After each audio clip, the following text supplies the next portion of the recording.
Welcome everyone to our Awaken virtual worship gathering. So glad you could gather with us tonight as we meet virtually as a church family to worship. This weekend is Memorial Day weekend, and we just want to remind you to sort of pause to remember and honor all those in each branch of our military service who paid the ultimate price and sacrifice to give us the freedom and security we have as a country today. So as you and your families gather this weekend to celebrate together, enjoy your time together and honor our fallen heroes. A special reminder, I'm very excited about this. Next week, June 5th, first Saturday of June, is our next in-person worship gathering. I'm excited to see you all there. I'm really looking forward to being together. As you recall, this is phase one of our regathering process, and right now we're meeting once a month on the first Saturday of each month. So that's coming up next week. So we're really looking forward to seeing you there. Maybe as a special incentive, we'll remind you of something really special we have happening next week as well. So we're going to have a child dedication next week at our June in-person worship gathering. This is a special opportunity for parents or guardians sort of plant a stake in the ground of your family history. It serves as a reminder that our children are a gift from God and that we want to honor Him as we strive to raise and train them up in a way that pleases Him. So I'm really looking forward to that opportunity to experience this together with you and as our Awaken family. If you'd like to do that, please let us know as soon as possible. We already have a couple of families that are planning to participate in that. You can click on the link in the description below on this video, or call one of our co-leaders, or call the office and let us know. We'll make sure you have the information you need, that you can participate in that next week. And what a great time to really celebrate and do this together. And finally, we start a new series this weekend. The new series is called Be Still. It focuses on the spiritual practices of silence and solitude and stillness. I don't know about you, but I really need this series and I'm really looking forward to it. So welcome, enjoy, and see you next week in person.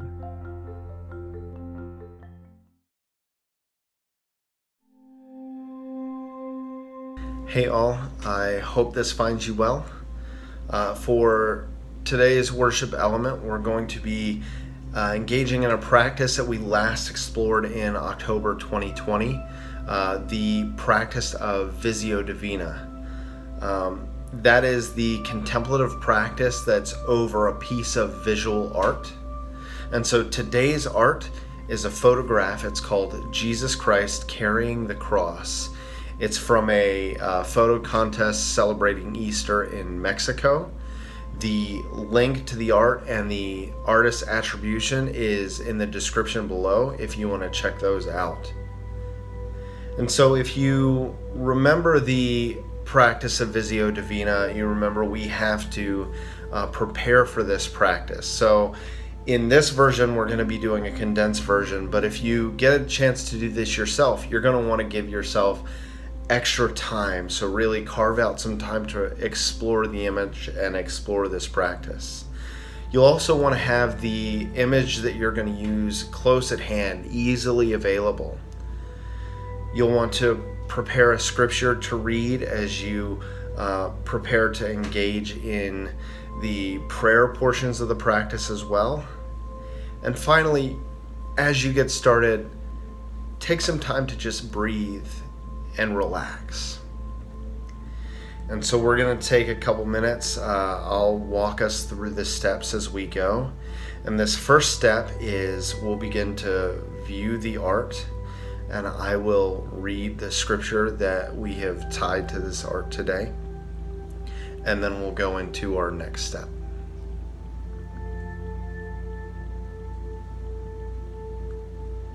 It's Matthew 27:27. Then the soldiers of the governor took Jesus into the governor's headquarters, and they gathered the whole battalion before him. And they stripped him and put a scarlet robe on him, And twisting together a crown of thorns, they put it on his head and put a reed in his right hand. And kneeling before him, they mocked him, saying, "Hail, King of the Jews!" And they spit on him and took the reed and struck him on the head. And when they had mocked him, they stripped him of the robe and put his own clothes on him and led him away to crucify him.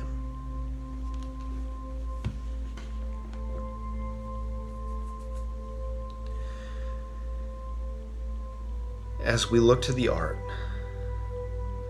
I want you to find and focus first on what stands out. What things stand out to you?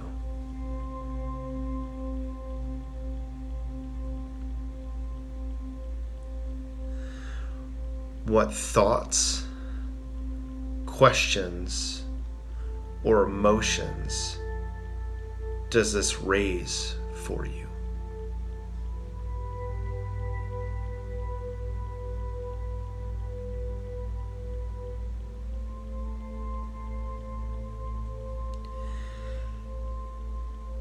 As you explore those thoughts and questions and emotions, begin to pray for the Holy Spirit to reveal more of God's character or to expose more of your character.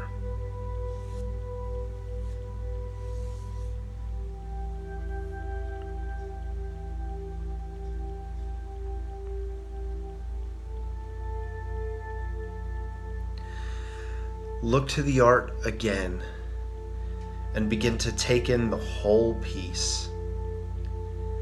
Take in each detail.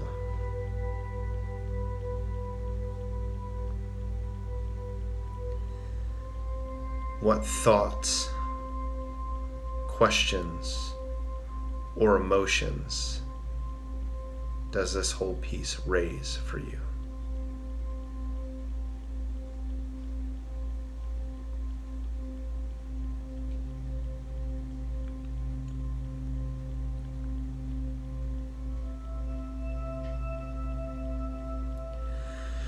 Once again, pray for the Spirit to reveal a part of God's character or expose more of your character.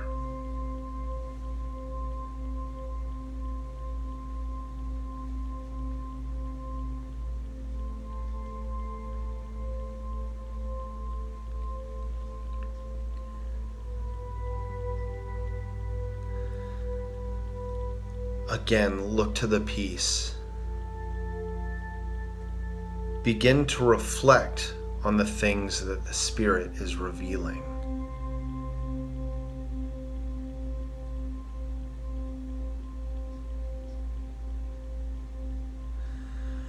What changes do you need to make in your life to respond to those revelations and to identify more fully with Christ?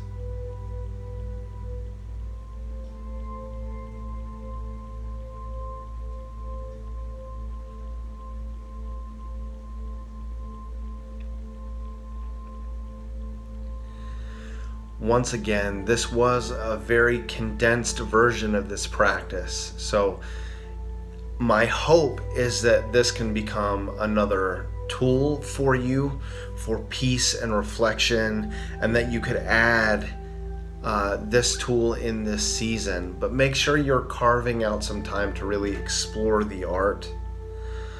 Please use this for yourself, and also you can use it in discussion with your family or with your MC, or even with just friends. Talking over art can be a fun and uplifting experience. Thank you very much.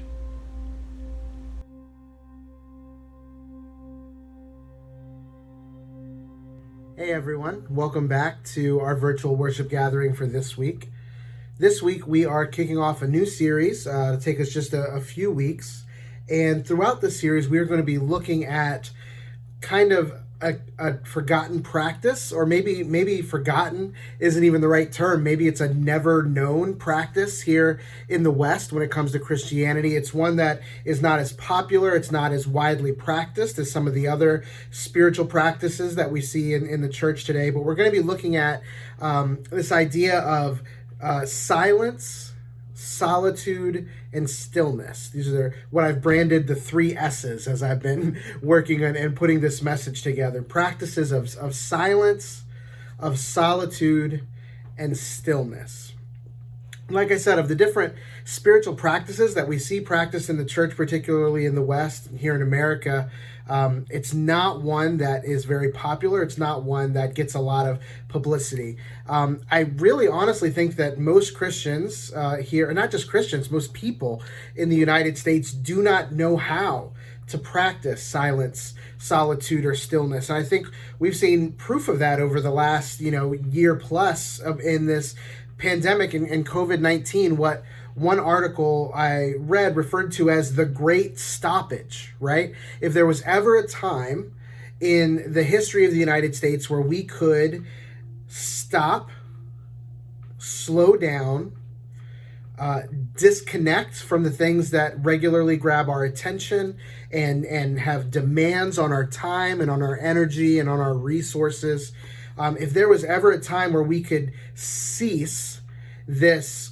need to produce and this need to consume that are so prevalent here in the West, this was the time. And yet, what did we see now as things are starting to open up? We're starting to be on the tail end of this isolation and this quarantine. Many of us are still as anxious, still as stressed, still as overwhelmed as we've ever been. Instead of looking at this as an opportunity to pause and stop our incessant producing and consuming, the kind of questions that were asked and answered instead were, how do we continue to produce? And how do we make sure we can continue to consume during this time? And so I really think this is a practice that is just foreign to us. It's something that does not come natural, and it's certainly not valued or encouraged by our culture. And so as we kind of look at this practice in the life of a Christ follower, and particularly within our community, some of you may have a really difficult time with this. I'm going to be honest, I'm someone who has a really difficult time with these 3 S's. I like to be going all the time. I like to have my brain stimulated constantly. Even if I'm working on something, I'll either have music on or I'll have a movie on in the background, something that I can multitask. I don't do well with focus and with silence, solitude, or stillness. And so it made me think of this idea, something that actually Connie Pumphrey brought to my attention a couple years ago, this idea of when it comes to spiritual practices, that each of us have what are known as upstream practices and downstream practices. And so what I mean by that is, if you picture yourself, you're in like a canoe or a kayak and you're paddling in a river, you're either going with the current, right? You're going downstream, or you're going against the current. You're going upstream. And so some of us have these upstream practices that, we can make progress, we can go in this direction, but it takes a lot more energy, a lot more effort to paddle against that current to go upstream. So we can still practice them, just takes a lot more intentionality, a lot more effort, and a lot more energy. And then you have downstream practices, right? Where when you're paddling with the current, you barely have to do anything. In fact, you can do nothing and you'll just go. You might want to steer a little bit, but you don't need to put forth your energy to go. It's kind of just going naturally in the direction that you want to go. And so for some of us, this silence, solitude, and stillness are going to be downstream practices. They're going to come very natural to us. For others, like I said, like me, it's going to be an upstream practice. It's going to take constant work, constant effort, and constant energy to get used to it, right? To where it feels a little more natural and we start to really see the benefit and the fruit from us. But the goal of it, as is the goal with all spiritual practices, is to shape us, reform us, especially in the ways that don't come naturally, right? Reshape us more into the form of Jesus. to know God more and to connect with him more deeply, to be more at one with him, as well as become more aware of the way that he created us, to know ourselves better. Also happens through spiritual practices in general, but I think distinctly in the areas of stillness, solitude, and silence. And if we look through the Gospels, Jesus practiced this very regularly. If you read through the Gospels, you'll regularly read that Jesus had a habit of withdrawing. Sometimes it says to a lonely place. At times he went out to the wilderness or to a high mountain. Sometimes it says to the seashore. Jesus regularly had a habit of withdrawing to be able to practice this silence, solitude, and stillness. And he understood what I think we really need to drill into our minds is that the importance of it far outweighs the convenience of it. And so you'll read there are times where Jesus pulls away and goes to be by himself, retreats, and sometimes it's not the most convenient time for him to do so. If you were part of, one of the disciples, part of his ministry team, you might have been like, Jesus, this is we need to capitalize on this. We've got momentum. We got to do this. And he would retreat and go off to be by himself and with the Father. And so I think this is a big thing that it would benefit us to remember, is that when it comes to these practices, it is not always, and I would even go as far as to say very rarely, going to be convenient to practice. But we must value its importance over its convenience. Hopefully you can't tell too much right now, but I've actually been fairly sick this week. My daughter picked up a cold when she was with her cousin over the weekend, and like a good sweet daughter, she brought it home and shared it with Dada, right? And so I've been kind of in a funk all week, and so there have been times where my wife has picked up that slack and said, okay, I'm going to take her, you just need to go rest. You need to go get a nap or just go lay down for a little bit. I can tell that you're not feeling well, usually because I have a short temper and I'm very irritable when I don't feel well. I'm kind of a baby in that way. But she said, hey, you just need to go lay down. If you think about if you've ever had a broken bone, right, or sprained a part of your body, they'll put it in either a sling or a cast, right? And the whole goal of that is to immobilize it, to make sure that it doesn't move, that it can be still. And so when you look at these, there's a natural way in which stillness, whether it's getting bed rest when you're run down and not feeling well, or putting an injured body part in a cast to keep it from moving, stillness brings healing.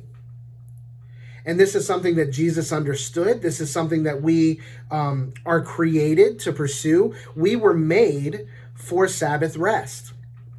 And it's difficult, I think, as I mentioned, for many of us to practice this idea of rest, or more specifically, this silence, solitude, and stillness.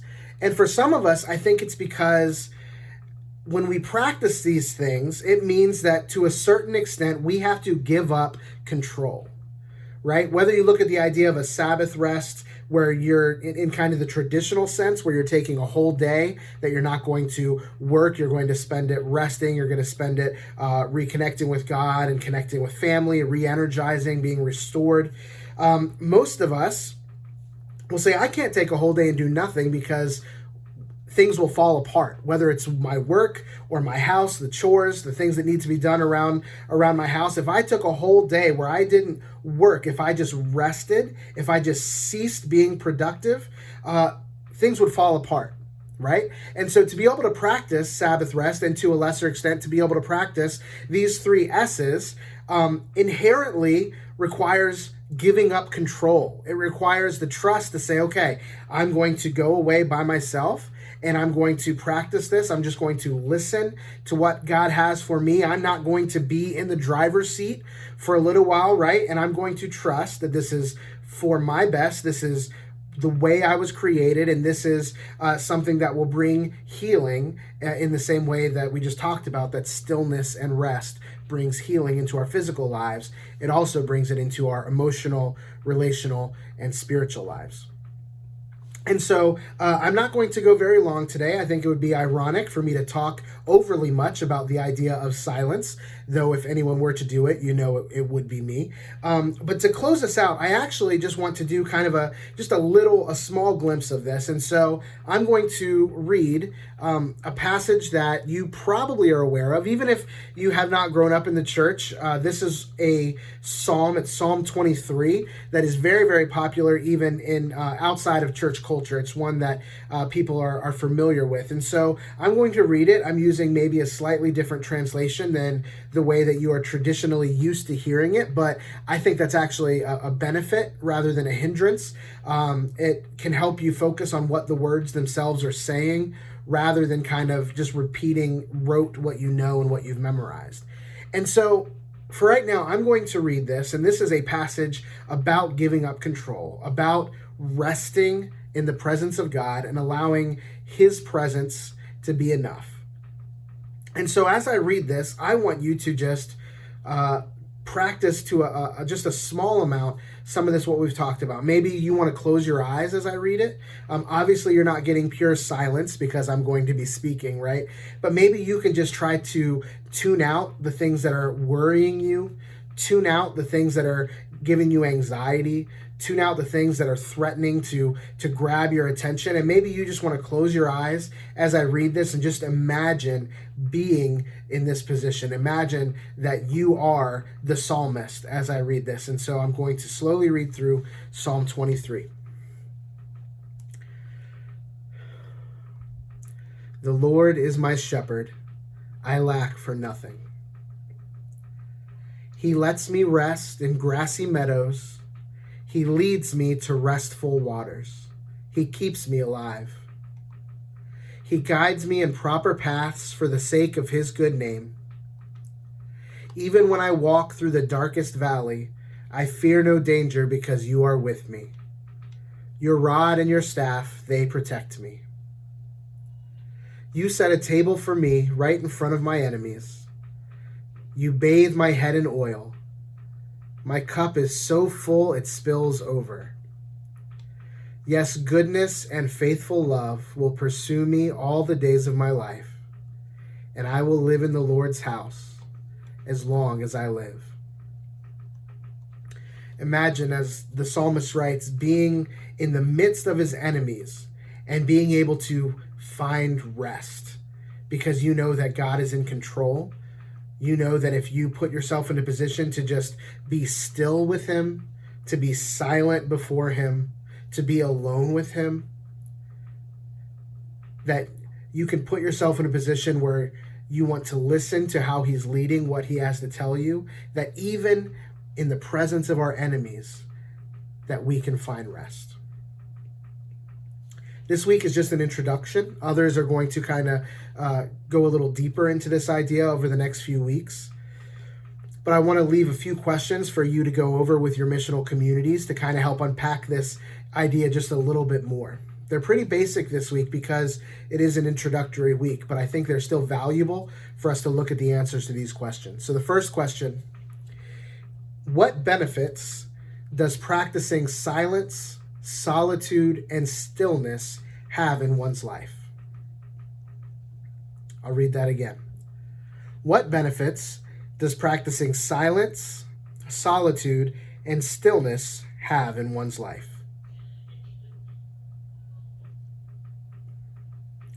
A second question.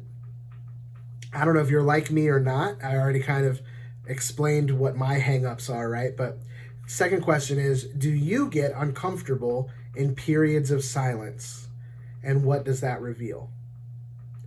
Anyone who knows me knows that if there's a silence, I feel like I have to fill it, right? I feel like if it goes on too long, people might feel awkward or uncomfortable, and I don't like to make other people feel awkward and uncomfortable. And so I'm like, oh, let me fill this silence before it gets weird, right? Sometimes I make it weird by not just letting the silence be. So I don't know if you're like that or not, but the question is, do you get uncomfortable in periods of silence? And what does that reveal?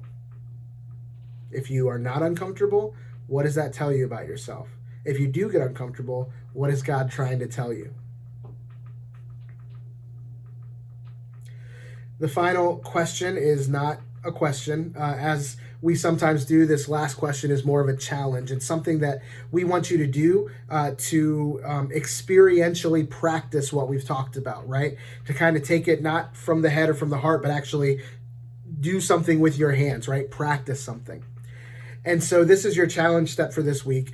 Plan 5 minutes of silence, solitude, and stillness this week. For some of you guys, you might say 5 minutes, that's ridiculous. Like, I could do that on my head, and I know some of you could.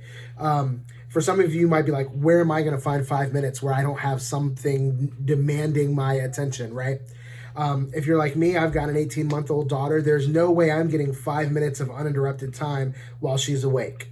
So I know that this is something that I'm going to have to plan and schedule during her nap time, or it's not going to be possible for me to do. So yes, this may take some intentionality. It most likely will take intentionality on your part. But again, the challenge is plan 5 minutes of silence, solitude, and stillness this week. Thank you guys so much. I'm looking forward to gathering with you guys all in person again next week, as it's the first Saturday, and to be able to unpack these ideas some more. We love you guys, and we'll see you soon.